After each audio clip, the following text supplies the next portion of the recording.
This summer I learned to surf in Daytona Beach, Florida. It was one of my favorite things I did on vacation. When I learned to surf, I got up on my very first wave. I think it was because I know how to skateboard and it helped me with the knowing my feet placement. First time learners usually take from days to months to years to learn. My instructor was very proud. Surfing is one of the oldest sports on the earth and it has been around for centuries. Surfboards can be made from resin, styrofoam, and fiberglass to make sure it's lightweight and stays atop the water and it's easier to carry and transport.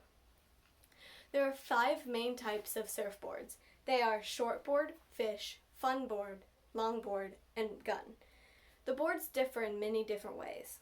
Shortboards require larger waves and more experienced riders should use them.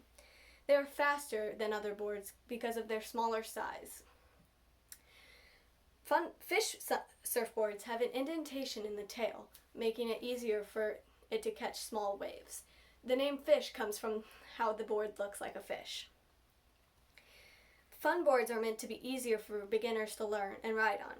They have a rounded nose, which makes going over waves while paddling out to the ocean easier and smoother. They are also thicker and wider, that makes foot placement and balancing easier. Sometimes boards can be covered in a pad or foam that allows for their feet to not slip because boards are slick considering the resin, although they are very similar to longboards. When I learned this summer, I used a fun board, which made it a lot easier than any of the other boards. Longboards only differ because they are longer than most boards. Some allow the rider to ride the tip of the nose and it doesn't tip into the water. Gun surfboards are made for bigger waves, but being longer makes them more steady.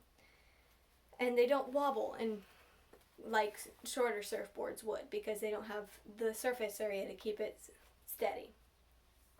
Places with the biggest waves include Bonsai Pipeline in Hawaii, Teahupo'o in Tahiti, which means the place of broken skulls, Shipstern Bluff in Australia, and Mavericks in California. These places, along with others, have very big waves, and you should use the boards gun and shortboard to catch the best waves.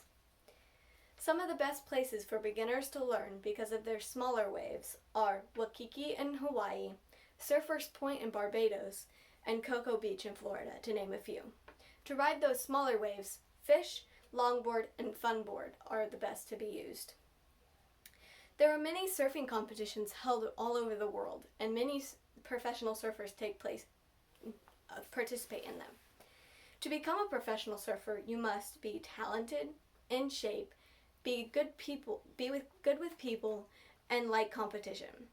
To be a professional surfer, you can't just get up on the board a few times and not fall in. You must practice and take time to learn the waves. Learning to know which waves are good and which can be the best to help your score is very important because some waves just might not be big enough. And you need to remember your surfer's etiquette when at surfing competitions. Surfing takes practice and you cannot give up when you don't get it immediately. One more thing is safety. There's a lot of different safety aspects when it comes to surfing. When surfing, you have to be careful with many things. One thing being, when you come up out of the water after falling off your board, you must come up with your arms up because the waves have taken your board and you could be hit in the head with the tip of your board because it's attached to your ankle. This could lead to many head injuries, including concussions. Also, the fins on the back of the board can be very sharp, and if you run your hand or foot along it, it could cut you and you could bleed profusely. While I was at the camp this summer, one of the campers cut their foot on the fin and had to be taken in to get help. One last thing is you got to watch for wildlife. There are many different creatures that you're in their environment and they don't like that. While you're on the surfboard, you could look like a shark's food, so they might bite you. And that could lead to a hospital visit or you could die, which is not a good thing.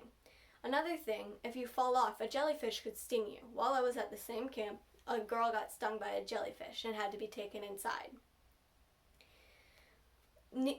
Nevertheless, this isn't the animal's fault, and you just have to keep these certain factors in mind when you're wanting to surf.